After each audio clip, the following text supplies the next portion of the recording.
anybody. I think somebody, oh, wait a minute.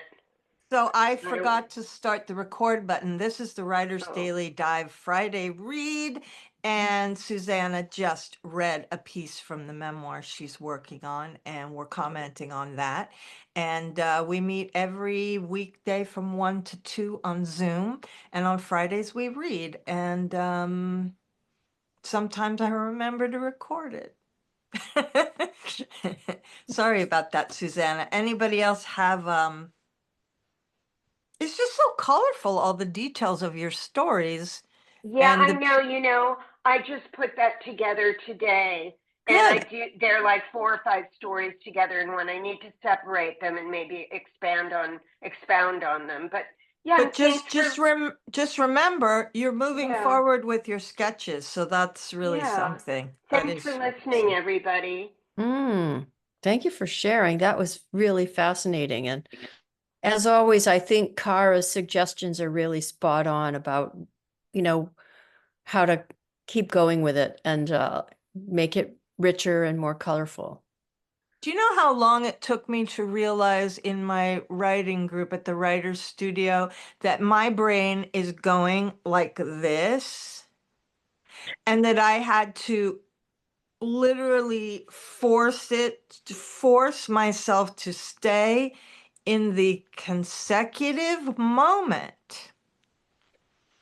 I could fuck it up later and like go all abstract and, jazz improv with my writing, but I had to literally force myself that's why I think I might have this ADHD because I'll go on one thought and then I'll just bounce, bounce, bounce, bounce, bounce, bounce. And Mhm. I guess it would be like in painting a painting if I did that.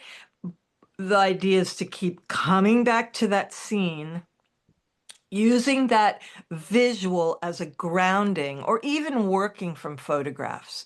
Because then, as far away as you want to stray, then keeping coming back to that visual or that time and place, because that is not the way my brain naturally works. And I still have problems with it. But it really took a group of people like a couple years to teach me to stop moving so fast. Mm. I Right? want, I wonder if the organizing principle of of what you just read could be your birthday, the fact that your birthday is on Halloween, because there's so much about holidays, and that's Yeah. something you can loop out from and loop back to.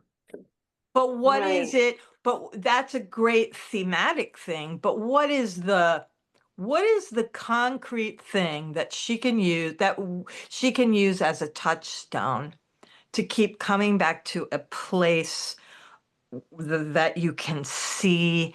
Yeah. Because Zara, what I have found is that the visual transmits the emotions. Even if I sit down and describe a fucking chair, people be like, I felt so, it's like there's makes no sense that the visual would be the emotional link, but you could talk about church steps and the fact that this might be the actual church that Jesus carried the Oh, and I had an idea, Suzanne, for a title. Get off the cross. We need the wood. No. I'm always shouting title ideas to her. But I mean, you could talk forever about those steps, but I have my own steps in my head. They popped in immediately. But if you describe them visually and I'm there, it does something emotionally. It's just Mhm. really, really wild. But to train yourself as a writer, not to talk about the steps and then move on to the next idea, but Yeah. stay on those steps. Oh, it's so hard. It's so Well, you've powerful. given me something to do. I'm here writing my book.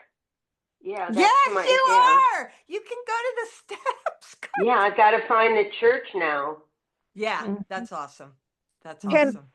can I quote you what you just said? The visuals transmit emotion. Absolutely.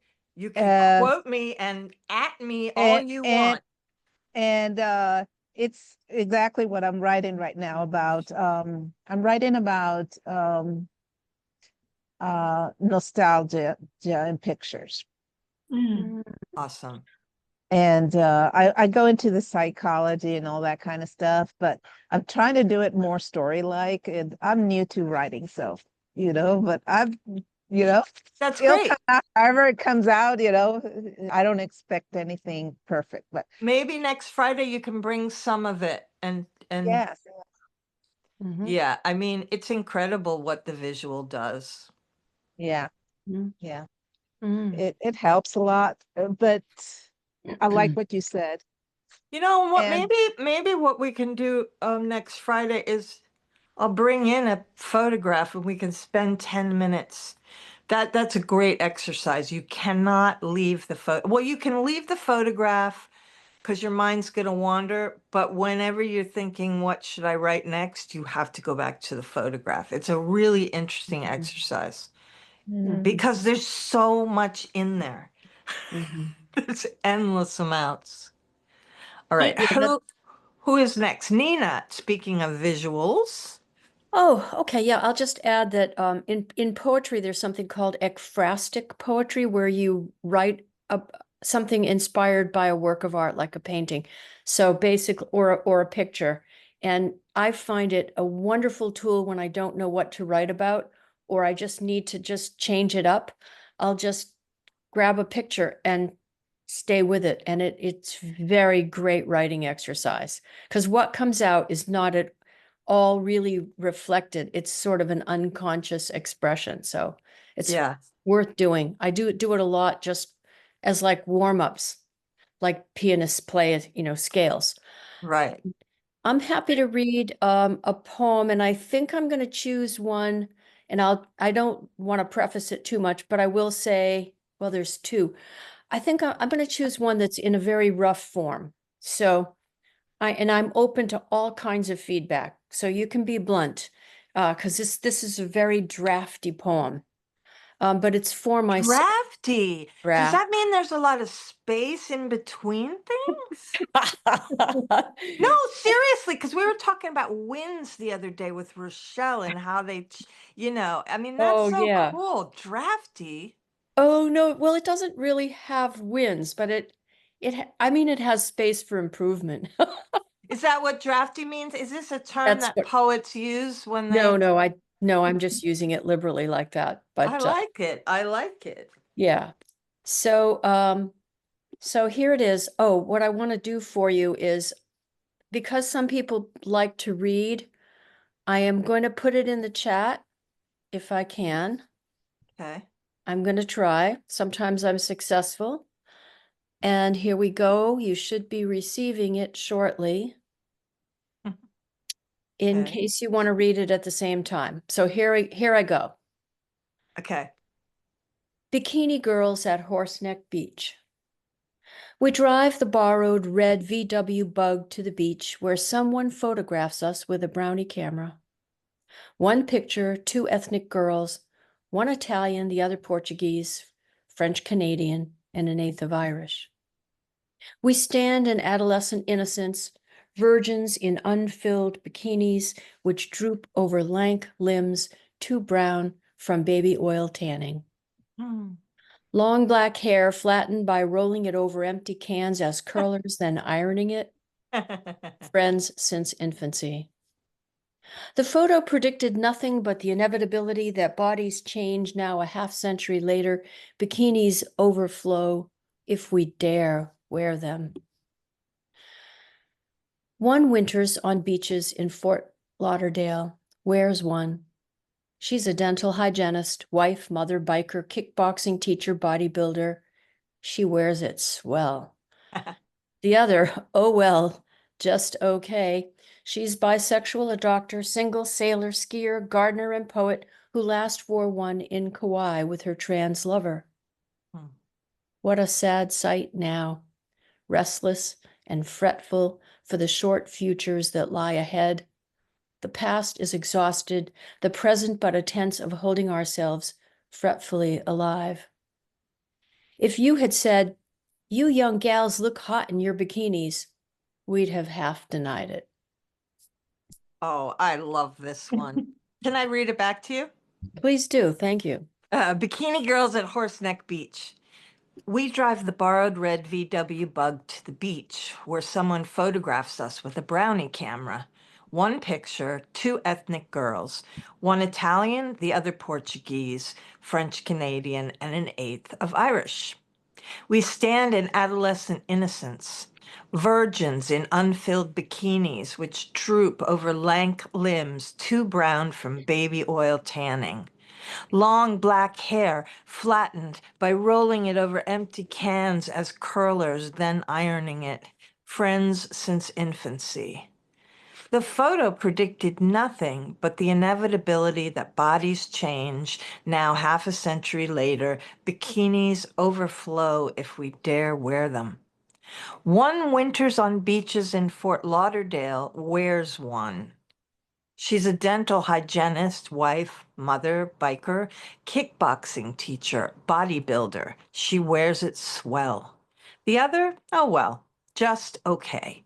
She's bisexual, a doctor, single, sailor, skier, gardener, and poet who last wore one in Kauai with her trans lover. What a sad sight now, restless and fretful for the short futures that lie ahead.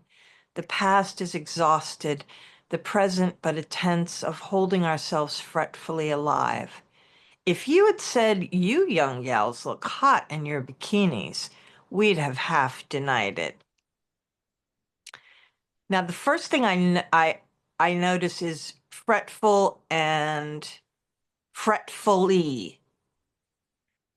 I don't know if you want to have fretful and fretfully in the Mm-mm. same. Okay. And the other thing that jumped out was one winters on beaches in Fort Lauderdale wears one. I'm not sure I understand. Well, it was wears a bikini, but it's redundant. But what is one winters? One of them One of winters. them. Yeah. One of Winter- them.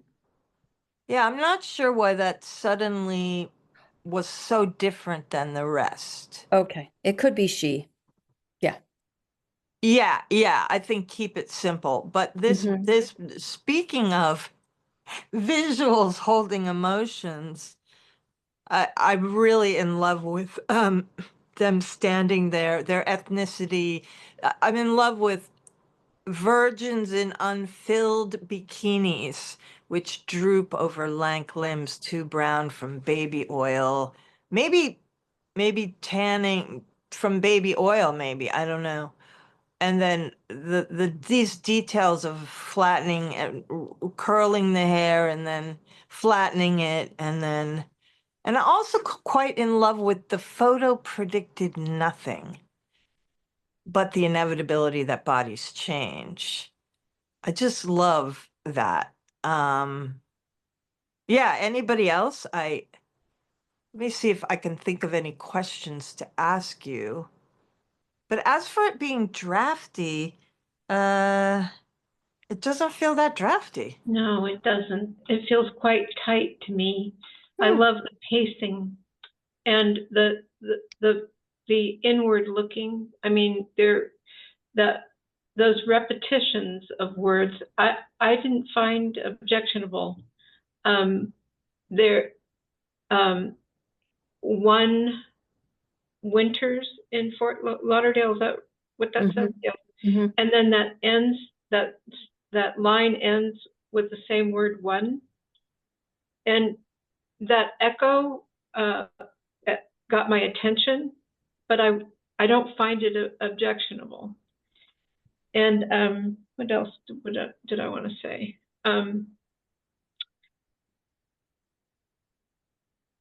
There was also this lovely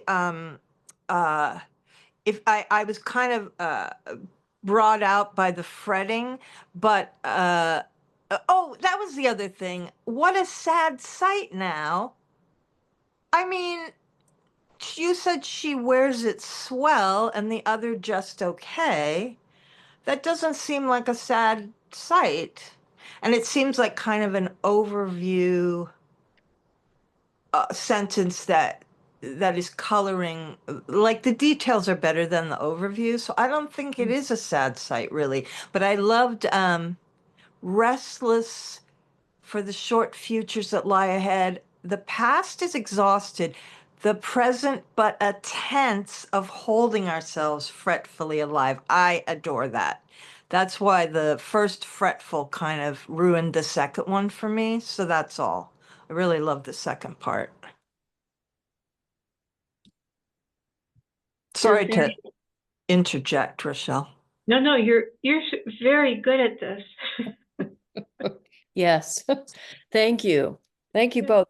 Do you think if I end up deciding to put this in my book, the other book, not the Swan book, I should have the photo with it? Well, Yes. I always think that I always think photos should Yes. be added. The more, the better.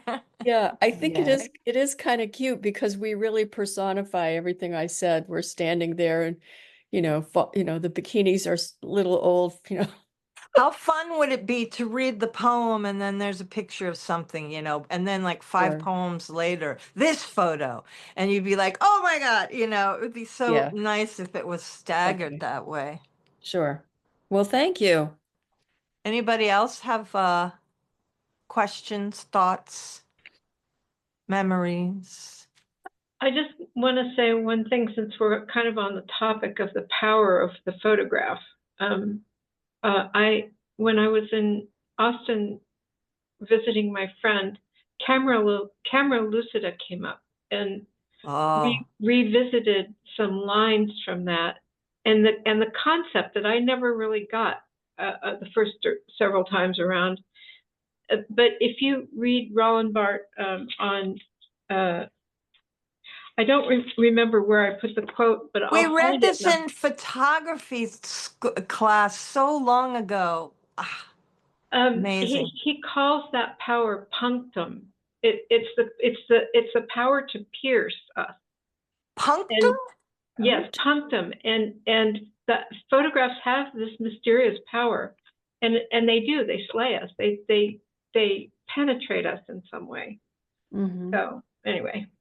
Mm. And you can quote her on that. Yes, I'm right. Yeah, you saw me writing.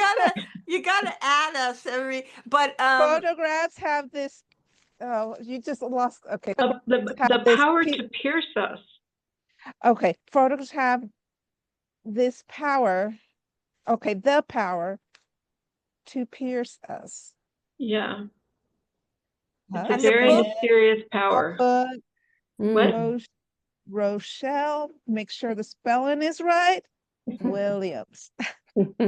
I'll look up that quote and send it to everybody. yeah, Sure. it's Roland Barthes, Camera Lucida. Lucida. Okay.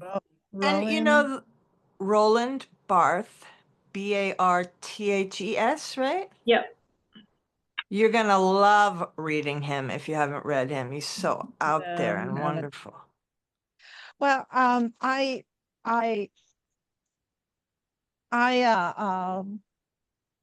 I was born here in the US, but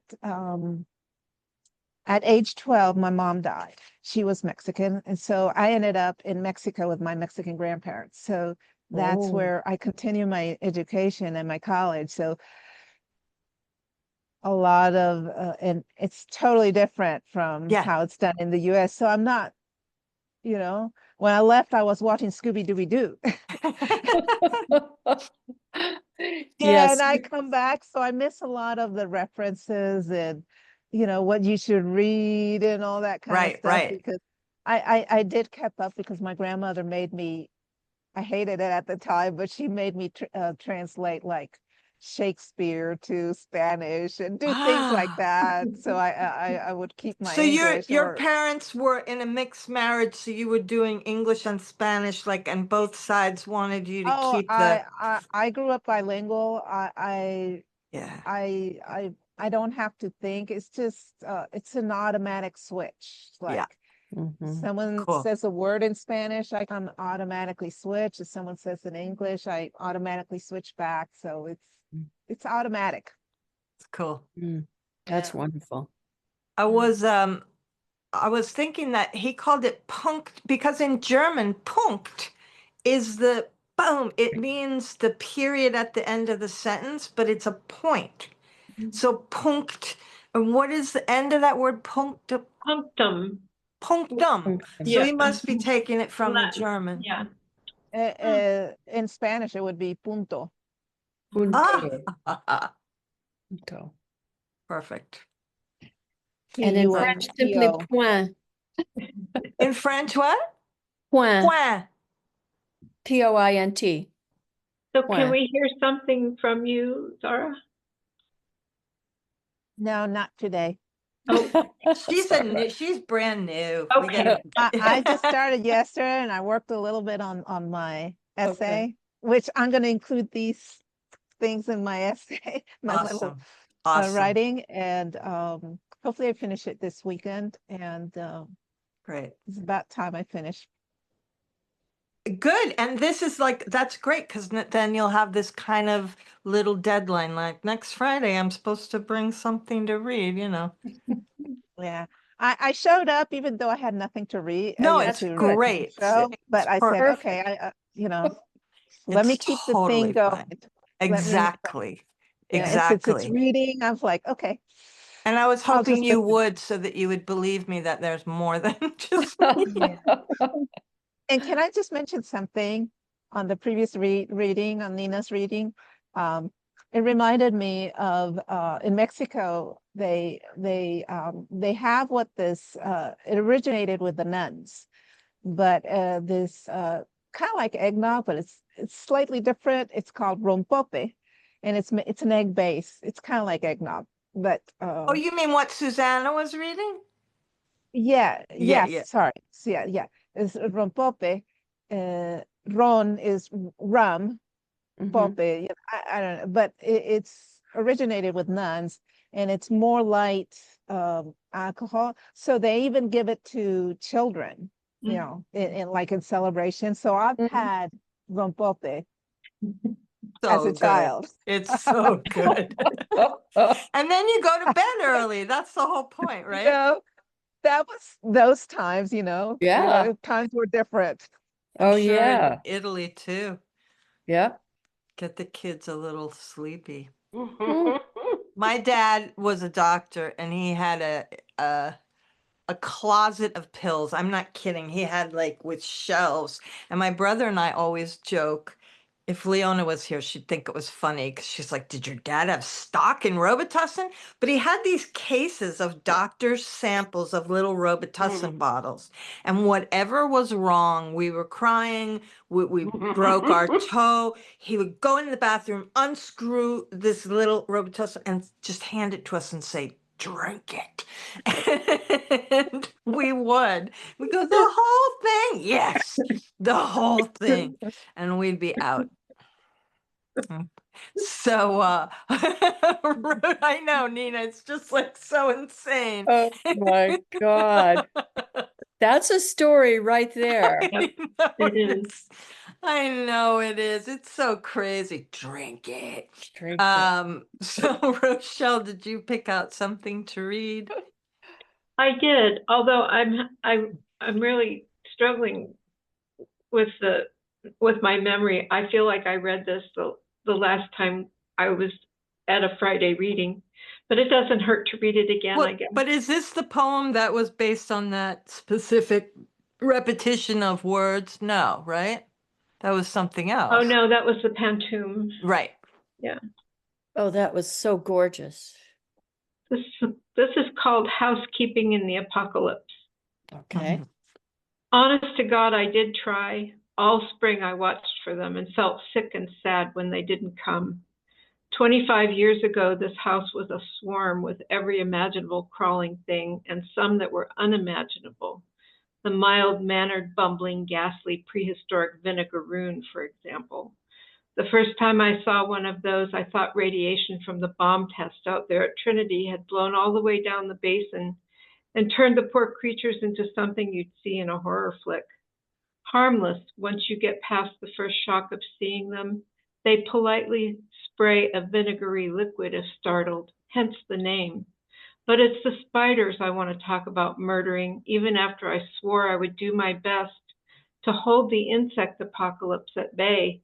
Plant a pollinator garden, never use poison, put water out for the bees, build little pebble towers for them to rest on. Don't kill moths or ants or even cockroaches, but those nasty brutes are nowhere to be seen either. That's why I cried after I vacuumed the cobwebs in the bathroom. I'd been watching since May as she built a crooked, barely visible web, her spindly, achingly long, delicately jointed legs waving in the corner above the vanity, snagging a bit of moth wing to wrap and save for her babies. I'm not much of a housekeeper and there's no one to judge me for it anymore, so I can't say why I did it, except the beauty of the clean, newly vacuumed floor lifted me somehow out of the terrible and beautiful muck of extinction panic, if that's what you call it. I stuck that nozzle up to the ceiling and sucked the life there into oblivion. When our time comes, I hope it's fast like that. Whoa. It's so dark and funny and beautiful. Wait, did you put it up? Is there a way you can slow down and read it again? Oh, do you want me to read it slowly? Mhm. It feels speedy to me. I want to speed through it.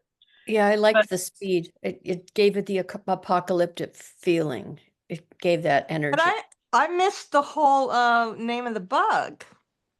Vinegaroon.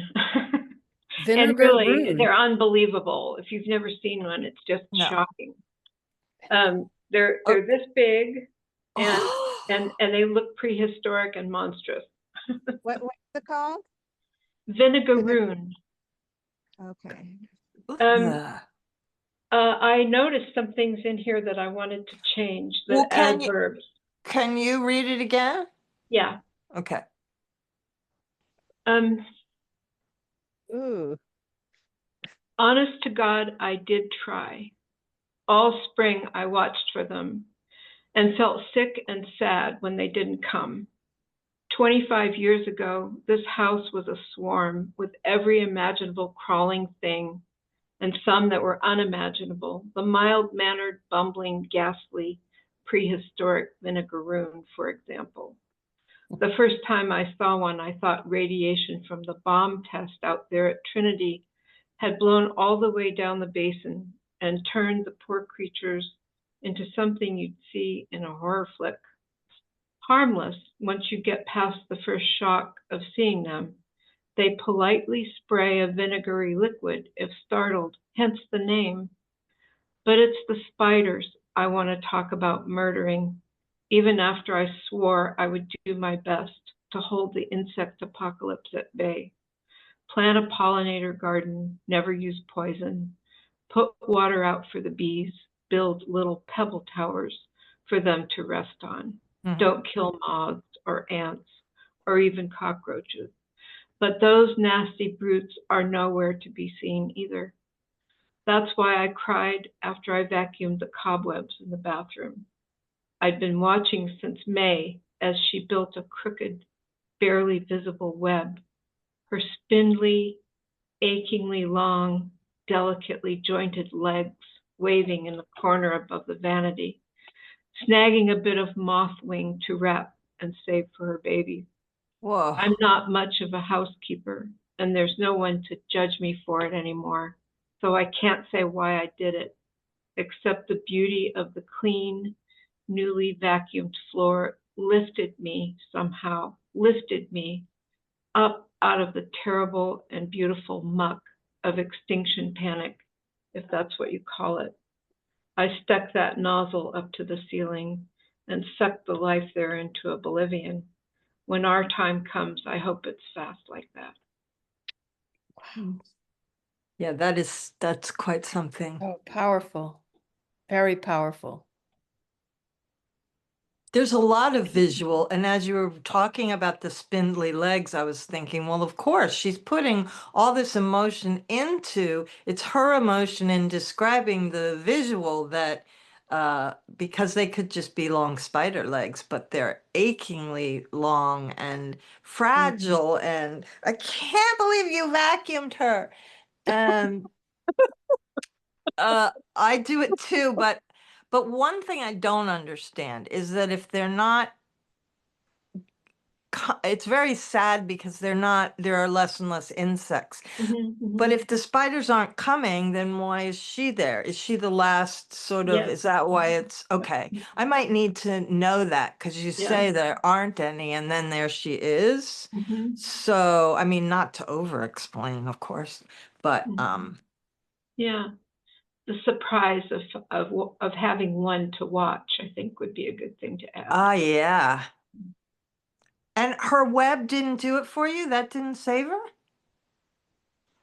Unbelievable. I was out of my mind that day. I know when you get that vacuum, it's unbelievable how you feel. You're just like, it's true. Yeah. I just have to show you the vinegaroon. Oh, I didn't want to need to see that. Oh, come on. That is, Yeah, and they used to be regular visitors. I haven't seen one in a couple of years. oh my God. It I- looks like I- those arms would just kill you. They look like big But claws. they are so, I mean, they're harmless and they're sweet. Well, And- sweet is going a little far. I used to live in an old house and a craftsman. So, they're not tight. They're not made to be tight, And I would get a lot of spiders, mainly in my bathtub or my bathroom. So I would transport them outside. Yeah. Yeah. I even transported, I kid you not, black widows. Oh my, okay. I'm, I just do it carefully. And I would use a jar and a paper and just I do um, too. I do too. I do that. I was known as the critter wrangler when I worked in corporate, and my cubicle next door was rarely used. It was used by outdoor salesperson. He was tall and handsome and very personable. And he screams, Sarah, come here. You need to get her, get her away. Come and rescue it. Take it away. Because they knew I was the wrangler. And I got a box and got the spider in there. And it turned out I didn't realize that it was a wolf spider with all the spiderlings on it. And so as soon as I got in the box, the spiderlings were starting to come off the back. So I ran out past the warehouse, ran to the forest and dropped the box, and it just in the nick of time. Oh my God. That's a story. You could write about that. That would be Yeah. fantastic. Yes, it A would. poem, Do we have time to hear from Cara? Yeah, I was just going to pull something up. I'm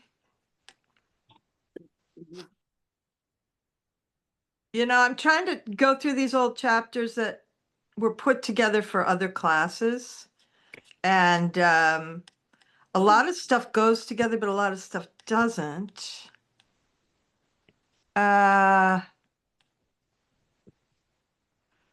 Okay, I don't want that one. I was writing about all the times. I read a little bit from it last time about that moment where Nick was crying at the dining room table. So my book, let's see if I can say what my book is about. I'm collaborating on a book with my late husband about life and death and transitions and becoming lucid. That's what I sort of have on my Substack bio. And so we're collaborating in a way that we're writing to each other. And so I tell our story back to him, and he sort of tells me things that from his childhood. So when he was dying of cancer, I was trying to write that part of our story. And I wrote the first little scene. So here's the second one. Then there's the morning after one of our trips to the ER. I come downstairs to find you perched on the edge of the high bed in the guest room. Look, you say, too exhausted to do more than gesture with your head toward the basket on the floor. It's overflowing with white tissue you used overnight. I don't know how I know which piece to pick out, so it must be pinkish. Inside is a bloody, matted clump. It's a piece of you. I don't know why that strikes me so deeply right now. See? You ask me with your eyes. For you, this piece is proof. The situation is hopeless. God hates you. You can't be saved. Your eyes tell me to capitulate, to admit that you are going to die. But it's not within my bandwidth. I type immediately into Google, can you cough up a blood clot from your lung?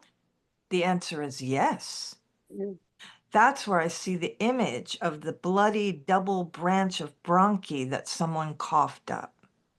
A strangely preserved map of the estuaries of vessels in the lungs. It is bright red and held up with two hands for the camera in the light like a piece of fine coral. I run back to the bedroom, excited to tell you that you are not dying. In fact, you're getting rid of the thing that is killing you.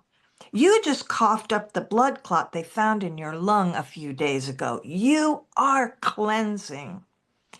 I stand close and put my hands on your shoulders. I make you look at me in the eyes while I tell you again, see? It's good news. You've only coughed up your clot. God doesn't hate you. This isn't the end. I kiss your forehead and take your face in my hands. I was and am an unreliable narrator. And the guilt falls heavier now, years later. I can see now how complicit I was in not admitting death into our story. I wanted you to believe that my love was as big as God's. I wanted to believe believing would save you. After all, hadn't we saved each other many times? I have even mimicked your lung clot with one of my own now, gotten either through grief or through a bad dose of the COVID vaccine. Finally, chemo. The last stand is a blur of days and nights where you cannot move from your living room chair, cannot eat or speak, cannot even cry. How do I know what to dispense to you for your pain when you already have as much medicine as a human can handle? On nights when the pain and nausea let up, I take your feet. Oh, yeah, I can't read this because I left out. I'll stop where I stopped because the chemo's a whole other little scene. Lately, I get the feeling that you don't like to think of me as hanging on tightly to your former persona. It's just a sense. I understand that there's a realer substance, possibly a small flicker of us, that travels in the wormholes of time and weaves through lifetimes. It occurs to me how strange it is to label lives as past just because we can't see the future and can't see that the dividing line between the two probably doesn't exist. Future lives, possible lives, or expired lives might be more accurate. And since there's no linear agenda outside of time, there's no evidence to suppose that I haven't been there for your other iterations, Nick, or your future ones. And there's no evidence that you might not have been there for mine as well. I feel the need to spell it out here that I have somehow made a promise to be there for all of it, whichever way it falls out. That might sound like we have choices. I know that I don't.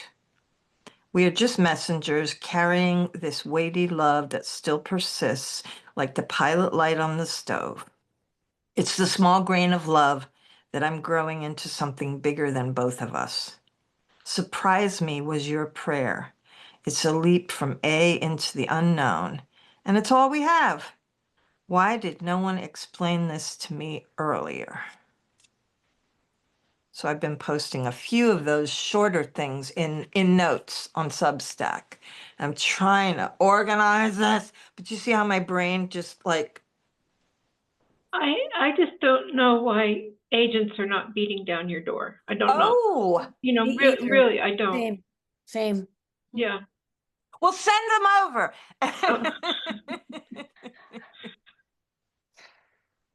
I think I Thank think you. it's worth your finding a few publishers that whose work whose published work excites you and submitting a chapter.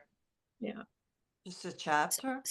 Some of the, well, yeah, for example, when I was researching what website to look for my book, one of the websites had just a simple query page where you put your name, your contact information, your phone number, and then you had like 250 to 500 words to tuck in. And so I described the project. I didn't use up all the words, but I described my project.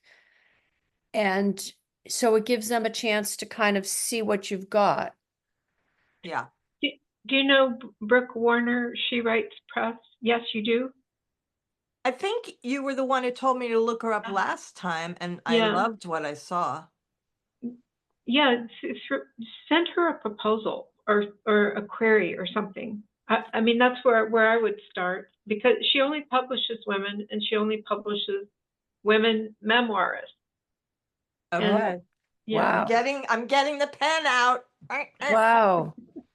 Yeah, and then you just need like 200, 250 words of very, very deep, heartfelt summary. 1 second. I gotta find it. Yeah, you have to put it out there, you know. I'll just say, for those of you who don't know, I've been writing poetry basically my whole life, but because I had a whole career, it was, you know, I'd write it and I'd just tuck it in a folder and ignore it. Jesus. But I kept submitting and submitting and submitting. So I have 9 published poems, but it's taken 100 submissions to get there. Anyway, 10%'s pretty good. now that you're back, and it gets better, apparently it gets easier over time. So I'm what gonna was the jump name? And I'm off. always curious how to work in the trans part because he was trans, and it just seems really icky to me to like mention it but I got to find a way to do it because that's half of the story is that he became, he transitioned. Just don't- include it matter of up- fact. Yeah. Just be matter Look of up- fact. My trans, Yeah. my trans husband. Just like you do in your description of, you know, Yeah. how you talk about the project on your. I have to jump off. Okay. Thanks for but coming, Zara. I Nice was, to meet you. it was fun. It was fun. Thank Good. you very much. Really lovely to meet you. Hope to see you again. Bye-bye. Bye. Bye. Okay, Brooke Warner proposal. Okay, I'll look more deeply at that. I just did a thing for the queer love thing. That was I fun. I think Brooke is married to a woman. Oh yeah. I think so. Oh. I'm going to my next meeting, my Rome meeting. I've got to go now. Bye, I've got to stay Susanna. connected to my Rome community. Thanks, everybody. It was great to hear you and see you. You too. Thank you. Thanks for Bye, being sweetie. here. Bye. Bye. That was a good Friday session. Yeah. And I will so you guys have no comments on how that could get fixed up, or you like the visuals and the oops, Well- I'm getting texts. It was Yeah. really potent. And the details of that clot and the bronchial tissue and all of that, they're really, Mm, really yummy. Okay. Sorry, but yes. they really drive it home. They really make it so real. Okay. Awesome. Yeah. Yeah.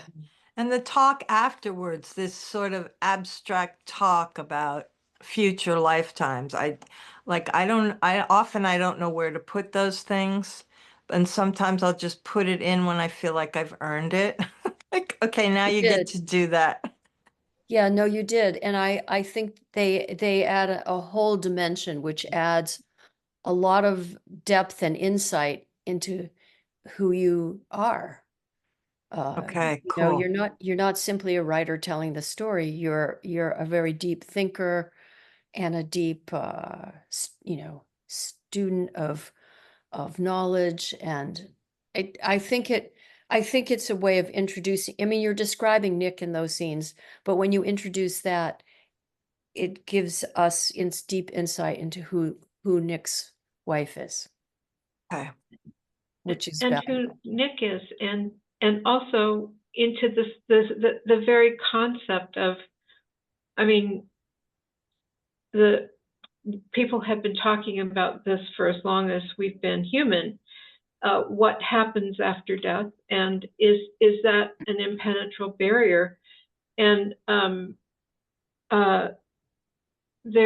mean, there's lots of centuries and millennia actually of evidence that it's not. Right. After my husband died, I came across a book by a Jungian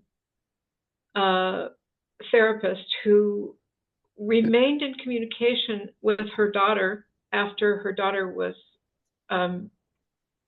run down in a hit and run accident. Whoa. And it was beautiful and very deeply revealing about who and how we really are. Maybe I should read that. Yeah. It's like for ideas on structure. That sounds Mhm. amazing. Yeah. Do you remember what it was? I'm going to have to find it. Okay. Yeah, You know it'll where to come. find me. Yeah, I do. Some Thank you. I'm so suckers. grateful for this space that you Me hold. too, man. Saves my life. Mm-hmm. And the Yes. fact that you all are so, talk about potent, what people bring here is quite potent. Yeah. Yeah. Yeah. We're not writing about like, today I went and got the paper. Or look at my lunch, Instagram. Oh my gosh, yeah. But I have to tell you though, I'm not a foodie, but I have been re-falling in love with The Bear and on Hulu, and watching him make food like obsessively and compulsively, and it's just unbelievably well done. Unbelievably. I'll Have you to have you check it ever out. finished it? I never saw it. No, me either. Nina, you guys, come on. How could we even have discussions if you Well, here's haven't the seen The problem. Bear? If I watch cooking shows, I overeat. No, it's not a cooking show. It's Oh, I thought it about was a it's cooking show. about a Philly dive sort of deli. One of the sons goes off to become a chef. His brother dies and he inherits this really like working class place and turns it into a Michelin restaurant And that's not about food? with the same staff. So you got all these guys walking around going, fuck this shit. And then they're like out like serving like these incredible meals. And they have incredible guest stars, and it's just, and the editing and directing is so fine. The Bear. Is it a series? It's a series on Hulu. There's 4 seasons. I don't And have Hulu. I don't have television. I don't have anything. well, you can just go to YouTube on your computer and say Oh, okay. stream The Bear. Okay. And it's so fucking good. And they Okay. also have like different members of the cast direct different episodes. So you're Mhm. getting a lot of different energy in it. It's quite wonderful. Hmm. And Okay. Jamie Lee Curtis plays their mother, this alcoholic mother that is beyond the beyond.